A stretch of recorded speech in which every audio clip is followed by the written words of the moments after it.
I will fight for you. I always do until my heart is black and blue. And I will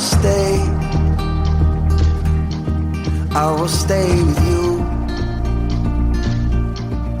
We'll make it to the other side like lovers do. I'll reach my hands out in the dark and wait for. Bueno, pues vamos a empezar con los contenidos del programa de hoy. Tengo que decir que es verdad que esta sintonía te la puedes tomar como quieras, como ánimo. Te puede animar en muchos momentos de tu vida, pero también como relax. Es una canción que te ayuda a respirar y por lo menos a situar las cosas, Así me lo ha recomendado antes de empezar el programa Inés Liperheide. Oye, utiliza la canción que te va a venir muy bien. Y es verdad, totalmente cierto.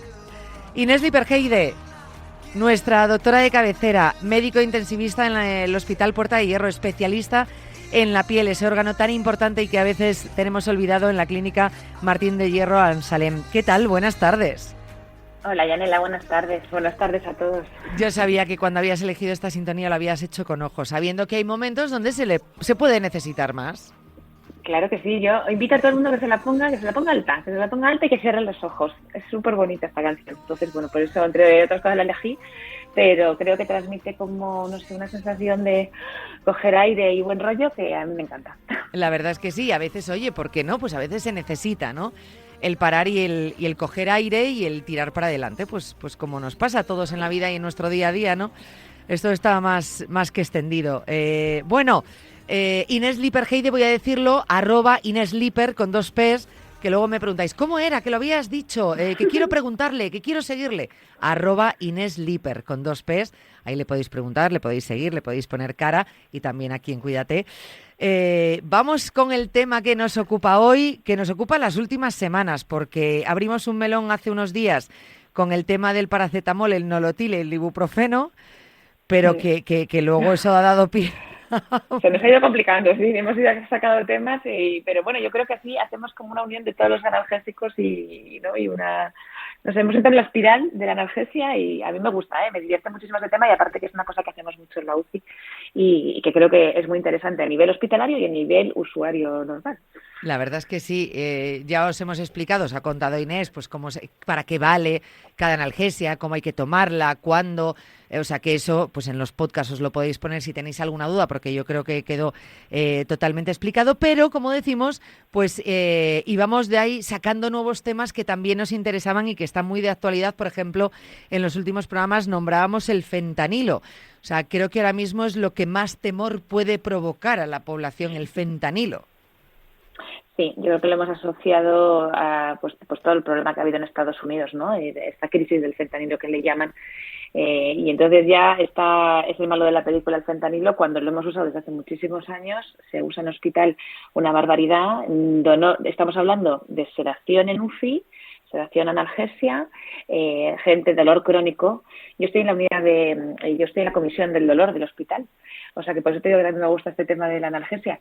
Entonces es interesante que no es solo a nivel hospitalario puro, gravedad, sino que también es a nivel usuario el fentanilo y a nivel usuario que se va a casa a domicilio. O sea, hay muchas formas de administrar el fentanilo y mucha gente tiene en casa para el dolor crónico lo que son parches de fentanilo, que es una dosis muy bajita, que la absorción es transdérmica, tú te la pones en la piel y la vas absorbiendo poquito a poco. Pero ahora, claro, la gente habla del fentanilo y te dan ganas como de quitarte hasta el parche, ¿sabes? Es decir, pues prefiero tener dolor que está Sí, bien en sí, es Estados verdad, Unidos. Dices, Dios mío, lo estás viendo, además lo ves de lejos, pero piensas, esto en algún momento nos puede tocar, ¿no? Y que cada vez va a estar más cerca, porque lo que empieza allí acaba también aquí. Pero vamos, que es que los opioides, que el fentanilo pertenece a la familia de la morfina, para que la gente no se entienda, los opioides llevan más de 6.000 años como analgésicos. O sea, es que en papiros hablaban de la analgesia con los opioides, ¿no? Entonces parece como que es ahora el fentanilo que hemos caído que existe, pero esto tiene tiene una antigüedad tremenda, ¿no? O sea, desde, fíjate, pues lo que te digo, se sacaba de la amapola. Esto no sé si lo sabe la gente. No.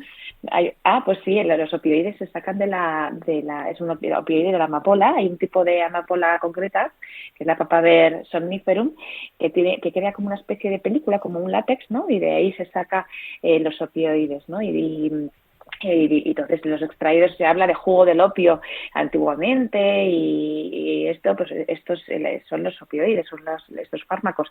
Otra cosa es que en 1806 se empezó a fabricar el fármaco, ¿no? Pero ha estado presente para control del dolor desde la más antigua, de los más antiguos documentos médicos sobre el dolor. O sea que ahora, ¿qué es lo que pasa? Pues que tenemos, pues como hemos dicho en otros programas, lo que hemos hablado de la analgesia del primer escalón, del segundo escalón y del tercer escalón. Entonces tú siempre empiezas a usar los fármacos que menos adicción te provoquen, o que con menos dosis consigamos una analgesia eficaz, ¿no? Pero desde lo que hablamos el otro día, que nos quedábamos un poco de los fármacos, esto de los fármacos por escalones, lo declaró la OMS hace ya años, en teoría se hizo como un poco para el control del dolor en el cáncer, que sabéis que es un dolor tremendo que es difícil de controlar, ¿no? Sí. Entonces tienes que empezar desde abajo para que tener un buen arsenal que ahora vaya evolucionando la enfermedad. Pero a día de hoy lo del escalón analgésico de primer nivel, de segundo nivel y de tercer nivel se utiliza también fuera de la oncología.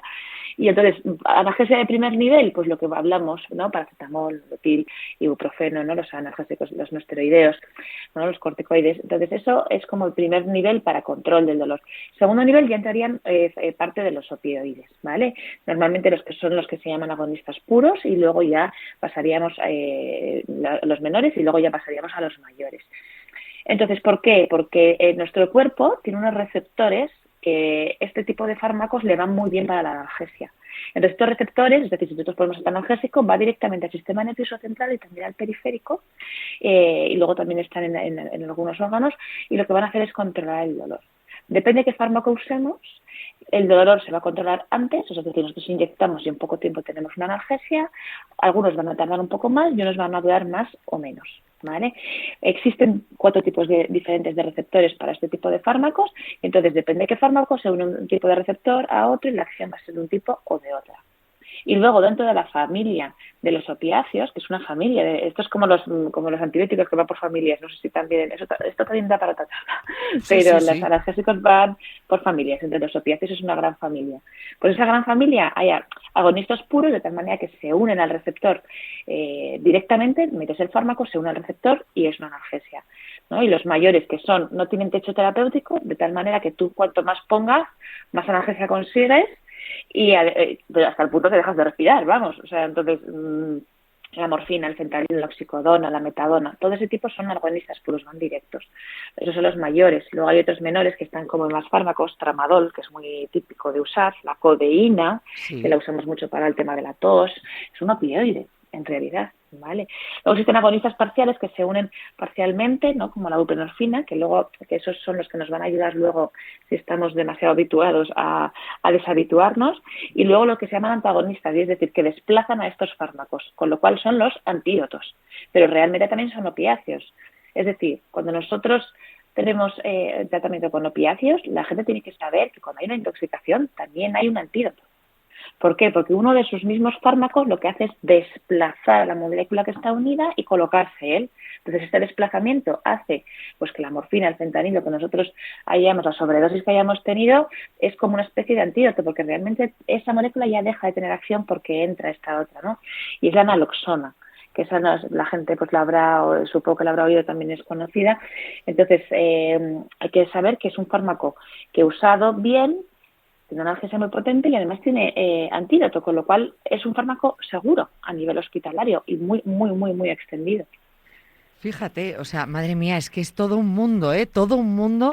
Pero claro, estamos hablando mucho de morfina, estás diciendo algunos medicamentos que nos parecen como más cercanos, incluso menos peligrosos, pero por otro lado, por ejemplo, ahora mismo una persona que nos esté escuchando, que ha leído tantos titulares sobre el fentanilo como droga, ¿no? Con esas intoxicaciones y que ha habido en Estados Unidos, y luego con esa, pues es que utilizado como droga, ¿no? Y esas imágenes que nos llegan, pues asusta y mucho. ¿Qué pasa? Que nombras la morfina y dices, vale, yo comparo un poco morfina y fentanilo y digo, pues la morfina me ¿Qué parece prefieres? que yo preferiría morfina, pero en el fondo me parece que va a ser más fuerte que el fentanilo, o sea, que el fentanilo me va a intoxicar más y que la morfina me va a ayudar más. Esa sería mi explicación como paciente que no tiene ni idea. Claro, porque a lo mejor el fentanilo lo asociamos más a una intoxicación como droga, ¿no? De abuso. Sí, eso Y la es. morfina piensas que te va a ayudar a descansar cuando es una situación terminal. Creo que es Ahí como, es. ¿no? Puede Sí. ser, o sea, es No, decir, no, como tal está lo cual. más extendido. Lo Lo has más explicado extendido. como realmente lo entendemos la mayoría. Claro, no, pues mira, nosotros usamos, fíjate, nosotros la UCI, vamos a pensar que es un sitio donde los pacientes están muy graves, que hay que actuar rápido, ¿no? Y que necesitamos control del dolor, importantísimo, y luego los pacientes los tenemos dormidos. Entonces, si un paciente, imaginaros un accidente de tráfico, tú por mucho que duermas al paciente, si tiene dolor, ese paciente no se va a dormir bien. O sea, si tú tienes dolor, ¿te despiertas? Sí, pues los pacientes les pasa lo mismo. Tú puedes poner la cantidad de hipnóticos que tú quieras, que ese paciente tiene dolor, no va a estar bien dormido. Entonces, nosotros usamos estos analgésicos a diario.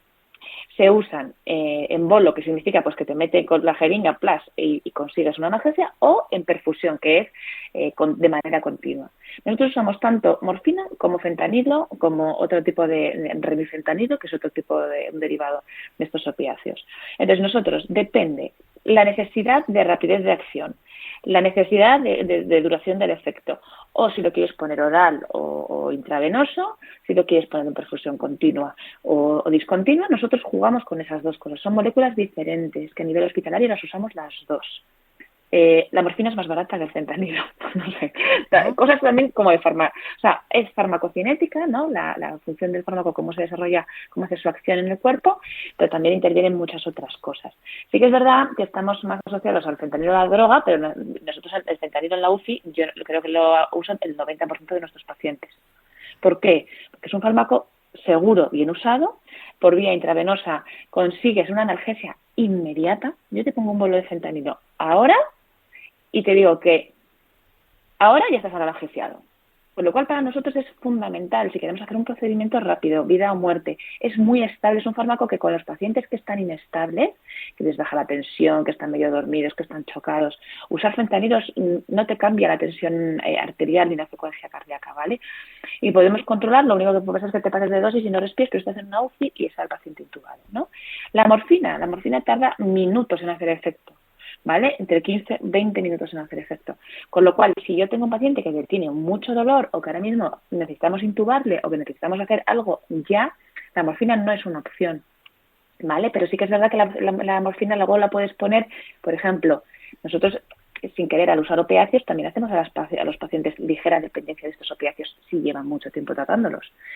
Beneficios de la morfina. Nosotros cuando vas con fentanilo mucho tiempo, la morfina la puedes pautar cada 8 horas. Entonces, para ir quitando poco a poco ese opiáceo y no quitarlo de golpe para que no haga un síndrome de abstinencia, la morfina es súper buena para decir, bueno, pues vamos a deshabituar a este paciente, ¿no? Entonces, nosotros intentamos que antes de que bajen a la planta ya estén deshabituados, si existe algún tipo de habituación, ¿vale?, de ese control del dolor. ¿Por qué? Porque es un control del dolor bueno y placentero.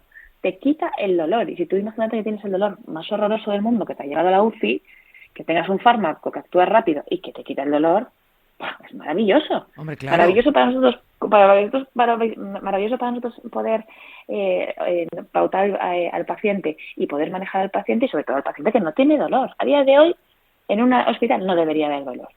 Entonces, una herramienta fantástica es el fentanilo. Entonces, lo tenemos asociado como a la crisis del fentanilo de Estados Unidos, pero realmente es un aliado buenísimo para el control del dolor. La morfina suena como sueño placentero, pero porque se pone más, se pauta pues distanciado en las horas. Es decir, si un paciente, por ejemplo, está terminal, tú no necesitas tenerlo continuamente con una perfusión alta de analgésicos. Normalmente se lo pones como el efecto, la duración es entre 4 o 6 horas de efecto de la morfina. Si tú le pones una dosis, puedes estar 4 horas bajo el efecto de la morfina y con una situación agradable, sin tener que estar continuamente con un fármaco, ¿no? Entonces, bueno, pues ajustamos O sea, decidimos qué analgésico usar en función de las necesidades del paciente, ¿no? Siempre teniendo en cuenta que son fármacos potentes, que tienen sus complicaciones, o sea, dan náuseas, la morfina da náuseas, tienen vómitos, también da estreñimientos, se separan las tripitas, y luego además algunos dan tos incluso, si te pasas de dosis, haces depresión respiratoria, entonces tiene que ser un ambiente muy controlado, pero muy, muy controlado. Otra cosa es, pues eso, la dependencia y la tolerancia que puede hacer el paciente, que la dependencia, porque claro, te sientes también, tienes buen control, el paciente dice, pues estoy fantástico, ¿no? Claro. Y luego que hay algunos que te pueden hacer tolerancia, usas una dosis y de repente ya esa dosis ya no te calma y tienes que subir la dosis. Hay una serie de la crisis de los opioides, pero hace ya tiempo, del Oxycontin. No sé si habéis visto, Dope Sick se llama, que es de Michael Keaton. Es una serie que habla del Oxycontin, que es la oxicodona, la primera crisis que hubo de los opiáceos en Estados Unidos fue en 1996 con la oxicodona, y trata de eso. Entonces la serie es una miniserie como de 8 capítulos o 10 capítulos más o menos, y habla el por qué la gente se engancha. O sea, es decir, normalmente es un proceso en el que yo sufro un dolor, me pautan analgésicos, tengo que subir la escala. Hubo mucho problema de marketing engañoso y sobreprescripción en aquella época, ¿vale? Entonces, hombre, claro, si esto te quita el dolor y te dice el marketing que no te vas a enganchar, pues obviamente si te quita el dolor, pues dame más. Y encima empieza a traer el dolor, pues me tomo otra, ¿no? Y luego es que era un opiáceo. Entonces, ¿cómo se engancha la gente al mundo de los opiáceos? Porque, claro, la heroína, pues sabemos que es mala, pero la heroína también es un opiáceo. Pero entonces, ¿y por qué el Oxycontin es bueno, ¿no? Entonces, os invito a que veáis la serie, de verdad, merece la pena porque está muy bien enfocada. Además es de un médico prescriptor de analgésicos, de un médico de familia, y no voy a decir nada más. Es interesante. O sea, tengo que decir que me suena en alguna serie, no esta, no la he visto, pero ahora la veré. En alguna serie se hace alusión o algún personaje de repente se vuelve adicto a la oxicodona. Podremos no saber lo que es, pero bueno, en House, por también, ejemplo, en Blacklist, o sea, hay series policíacas, etc., que de repente el otro está, pues eso, enganchado a la oxicodona. Esto lleva tiempo. Lo que pasa es que sí que es verdad que esta serie lo enfoca mucho al por qué y cómo acaba la gente enganchada, un poco para entender, no es en plan, oye, mira, es que los junkies que están por la calle tirados, sí, pero previo a eso, pues en qué momento se ha llegado a eso. Claro. ¿No? Entonces, una forma de entender el tema del marketing, la sobreprescripción y el control de la analgesia, ¿no? Entonces, yo creo que es interesante.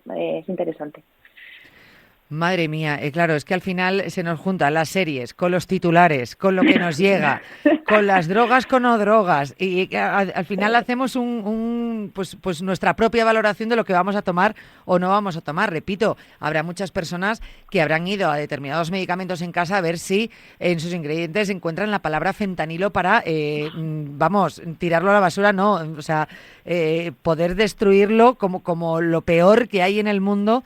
Porque claro, repito, son imágenes las que han llegado de personas adictas al fentanilo, pues que son sobrecogedoras. Pero claro, entiendo que a eso no se llega, no estamos hablando de ese tipo de adicción a una persona que se le haya administrado fentanilo y haya desarrollado una adicción. O sea, entiendo que no es eso, que no es el mismo fentanilo que pueden consumir en la calle a lo que se pone en los hospitales. Pero claro, lo cierto es que hay mucho miedo al fentanilo y a esa adicción que provoca. Claro, ¿no? No tener dolor y estar a gusto, obviamente a todo el mundo le apetece. Y además la sensación, yo se lo digo mucho a los pacientes cuando se lo pongo, digo, vas a notar como que estás borracho, como en plan, ese puntillo que estás como, qué gustito estoy, no lo sé muy bien, digo, pero estás borracho sin estar borracho. Entonces estás como en el puntito del agustito y además no tienes dolor. Entonces, insisto, tiene un nombre muy malo porque ahora mismo está con una connotación negativa enorme, pero es un gran aliado en la medicina hospitalaria y sobre todo, por ejemplo, nosotros en la UCI. Ocurre lo mismo con la ketamina, que al usarlo como droga de diseño, al usarlo como con un interés lúdico, no tiene nada que ver, pero son fármacos que nosotros usamos y que tienen, o sea, por ejemplo, la ketamina, que tampoco habíamos pensado en hablar de esto, pero es otro fármaco que tiene una analgesia, pero es una analgesia disociativa. El paciente está despierto, está analgesiado, no le duele nada, le puedes abrir el tórax. Yo he abierto un tórax con ketamina y el paciente despierto. Y el paciente no sentir nada.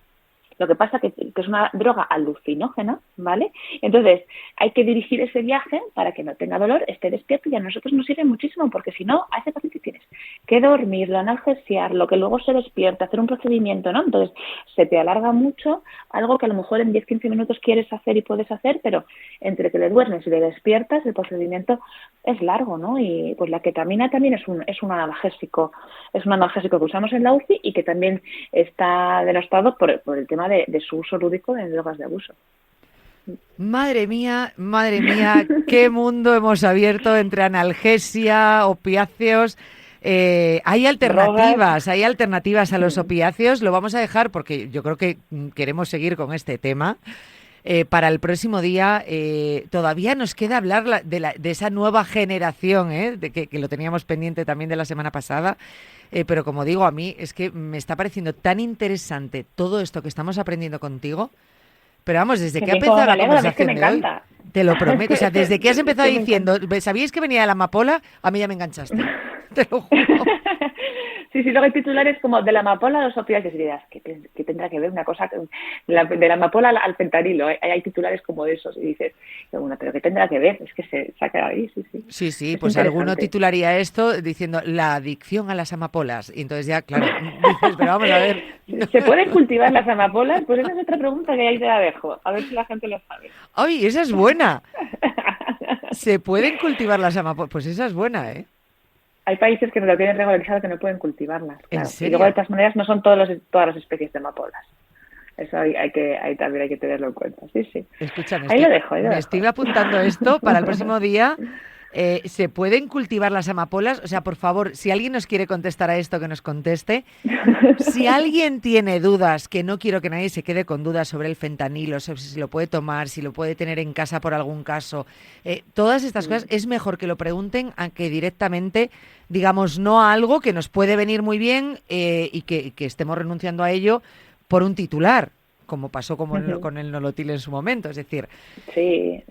En la UCI pasa, ¿eh? No me pongas fentanilo, que luego me vuelvo yonki, tú. ¿Ves? O sea, sí, ya la gente te dice que no.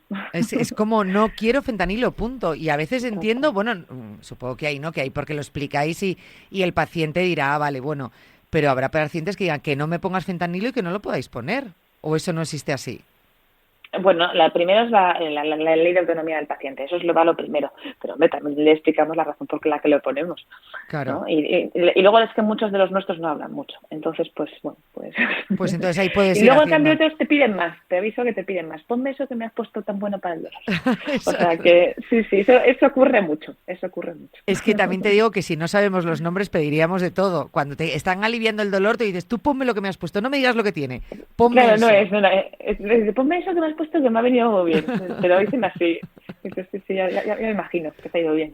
Madre mía, pues es que es así, la condición humana, que es que somos así todos y es absolutamente normal. Lo único que quiero es, pues eso, que no tengamos dudas, que preguntemos, que nos informemos y es mucho mejor luego, pues oye, las decisiones, tomarlas, pero con toda la información y punto. Y por eso estamos pues con este serial que hemos empezado de analgésicos y opiáceos.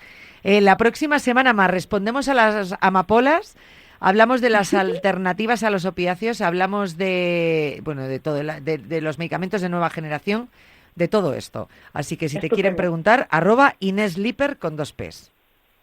Estupendo, Yanela, me parece fenomenal, un tema súper interesante. Muchísimas gracias, Inés, nos vemos la próxima semana, ya junio, ¿eh? Gracias a ti, gracias a todos. Ya junio, muy bien, veranito. Veranito, así nos gusta. Un abrazo fuerte. Un abrazo, hasta luego. Hasta luego.